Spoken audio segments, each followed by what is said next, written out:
আমাদের আশেপাশে কিন্তু প্রচুর ফ্রেন্ড আছে, ওরা ফ্রেন্ডের মতো অ্যাক্ট করে কিন্তু রিয়েলি ফ্রেন্ড না।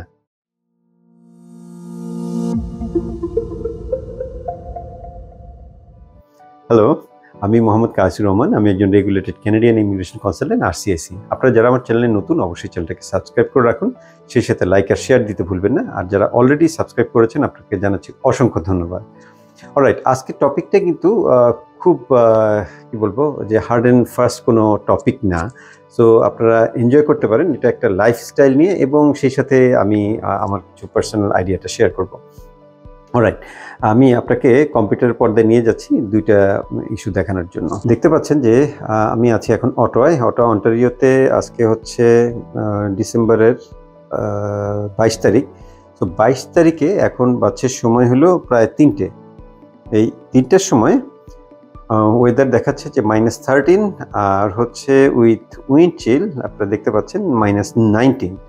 কিন্তু ইন্টারেস্টিং পার্ট হচ্ছে বাইরেটা যদি এক নজর দেখাই আপনাদেরকে, দেখতে পাচ্ছেন খুবই ঝলমলে, মনে হচ্ছে যে খুব রৌদ্র আছে এবং মনে হয় অনেক গরম। আসলে ব্যাপারটা কিন্তু তা না। যেটা বলছিলাম প্রথমেই, যে ফলস ফ্রেন্ডের কথা, এই ফলস ফ্রেন্ডরা কি করে? এরা কিন্তু আসলে ফোজামি যে ওয়ার্ডটা ইউজ করে ফ্রেঞ্চে, এই ফোজামির এভাবে লেখে যে ফোজামি।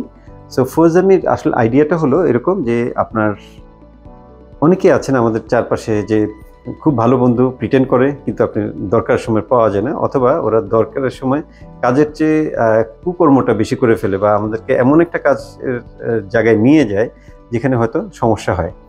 ঠিক তেমনি অনেক কনসালটেন্ট আছেন যারা বলেন যে কনসালটেন্ট। আসলে কি তারা কনসালটেন্ট? আসলে কি তারা লাইসেন্সড? আপনি অবশ্যই যখন কোনো আপনার সার্ভিস নিতে যাবেন, সেক্ষেত্রে দেখে নেবেন যে যার সাথে আপনি ডিল করছেন তিনি লাইসেন্স কিনা, দ্যাট মিনস RCIC অথবা লয়ার কিনা।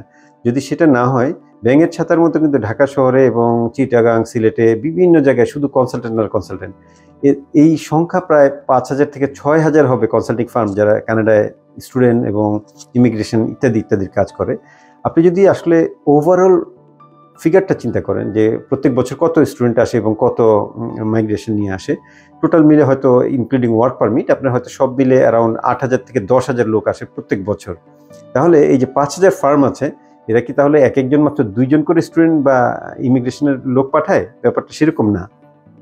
তাছাড়া আবার এরকম হতে পারে যে যারা আসেন তারা সবাই যে ফার্মের কাছে যান তা না, তারা নিজেরাও তাদের নিজেদের চেষ্টায় আসেন। সুতরাং আপনি যদি আসলে কম্বাইন করেন এবং আপনি যদি রিয়েল সেন্সটা দেখতে যান, এই ফার্মগুলি আপনাদেরকে কিন্তু কোনো না কোনোভাবে ধোকা দিচ্ছে, যারা আসলে নন লাইসেন্সড, আমি সেটা বলবো। ওকে, আবার আমি টপিকে চলে আসি ফোজামিতে। আমি একটা কেটলে অনেকটা পানি গরম করেছি, এবং সেই পানিটা খুব একদম বয়েল পানি। আমি এটা ছুঁড়ে মারবো আকাশে, এবং ছুঁড়ে মারলে আপনি দেখবেন এটা বাষ্প হয়ে যায়। ওকে, একেবারে দেখেন আপনার গরম পানি আমি ঢালছি, এবং দেখতে পাচ্ছেন যে এটা ধোঁয়া উঠছে। অলরাইট, এখন এই গরম পানিটাকে আমি ছুঁড়ে মারবো হচ্ছে আকাশের দিকে।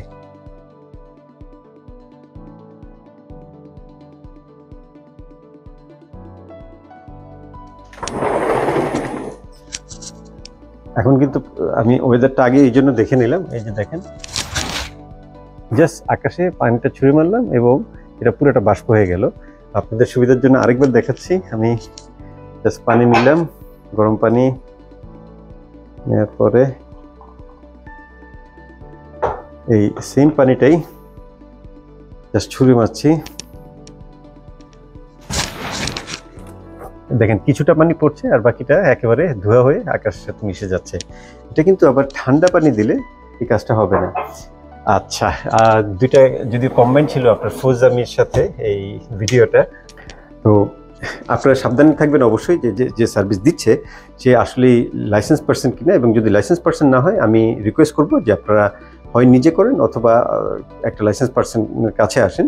নন লাইসেন্স পার্সনের কাছে যেন না, কারণ ইদানিং অনেক ফাইল আমরা পাচ্ছি যেগুলি ব্যান হচ্ছে 1 বছর 5 বছরের জন্য, এবং আসলে ব্যান করা মানে হচ্ছে আলটিমেটলি ভিসা না পাওয়া। অলরাইট, আপনার জন্য রইল শুভকামনা। অন্য কোনো ভিডিওতে দেখা হচ্ছে।